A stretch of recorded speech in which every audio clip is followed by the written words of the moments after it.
All right, guys, this is day 4 of 10.6. Today I'm going to take it a little bit slower in order to make sure that you guys understand what it is that we're doing. Now, before, when we would do something like this, if I have an equation of 2x plus 5, and I tell you that x is equal to 4, you guys know that everywhere you see an x, you will now put 4. So this would be 2 times 4 plus 5. 2 times 4 gives us 8. 8 plus 5 gives us 13. And that would be your answer. Today's lesson is very similar to that. Here, I want f of g. I'm asking for composite functions. When you're talking about composite functions, all you're doing is replacing what it says for x with the g of x. So here I have an example here. I have f of x is equal to the square root of x plus 7, and g of x is equal to 2x minus 5. Now, if I want f of x can be written in 2 different ways. It looks like fog, yes, I know, but it's f of x. When you have f of x, again, you are only going to replace the x with what you see for the g. So you see here how we have the square root of x plus 7. Because x is first, instead of that x, I am now going to put the 2x minus 5. So that's why here I have 2x minus 5 plus 7. After that, 2x minus 5 plus 7, I'm going to do my like terms. So negative 5 plus 7 gives me 2. So my answer would be the square root of 2x plus 2. Okay? So let's go ahead and go through, and please make sure you contact me if you are still having problems understanding this. So for number one, they tell us that f of x is equal to 3x minus 5, and g of x gives us x squared. So that means every single time that I see the x, instead of x, I'm going to put what g of x is. So here I would put 3, and now remember that says x, so I'm going to jump to here, and I'm going to put x squared, and then jump back and put minus 5. And that's my answer. All you're doing is substituting in what it says. Okay? Let's look at number 2.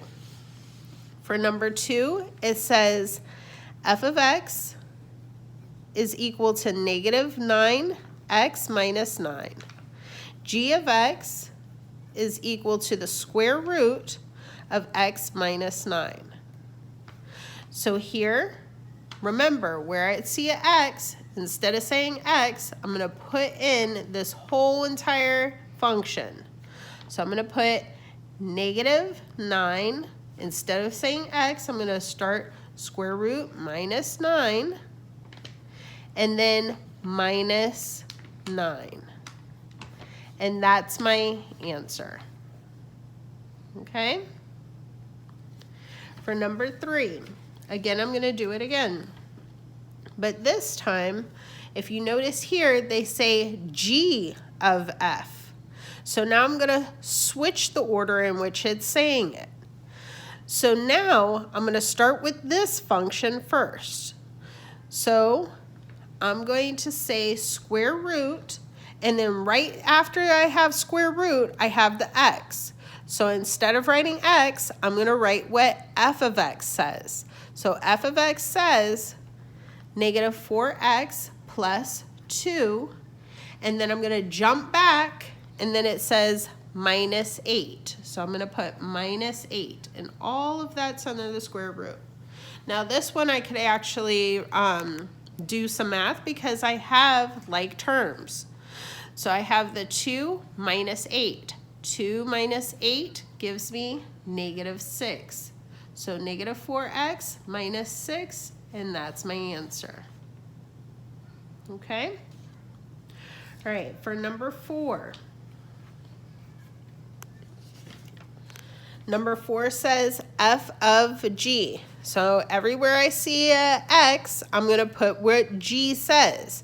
G says 4 minus x. So I'm going to write 4 minus x squared, because that's what it says here, plus, and then it says x again. So I'm going to write 4 minus x, and then it says plus 2. So plus 2.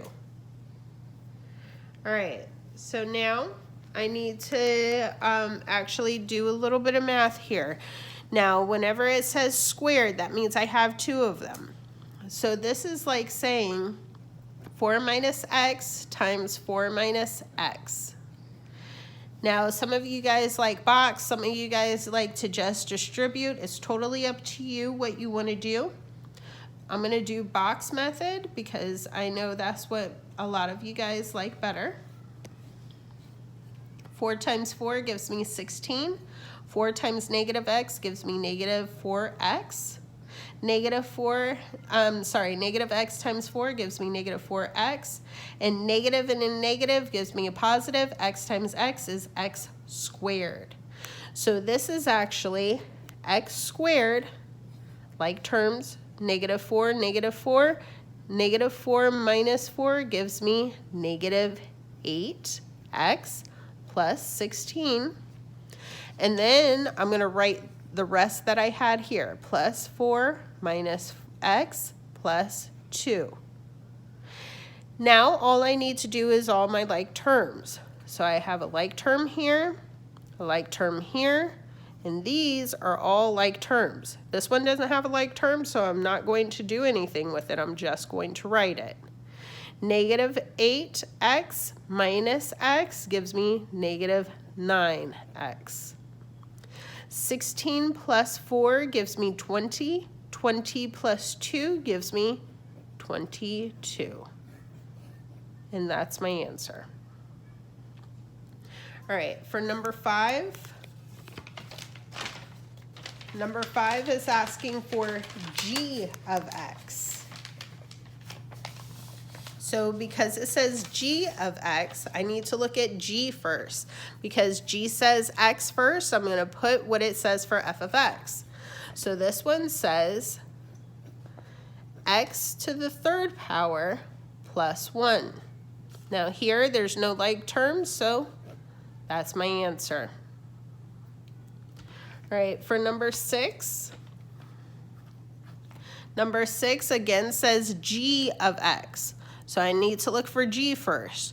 G says x, so I'm going to automatically jump up here. So I have x squared plus 1, and then I'm going to jump back minus 5. Here I actually do have like terms. I have the 1 and negative 5, so 1 minus 5 gives me negative 4. And that's my answer. All right, for today's lesson, you guys are going to do the assignment that's attached to the notes, so these 6 questions. If you have any questions, please make sure that you contact me either through Edsby or phone or Zoom. Have a good day.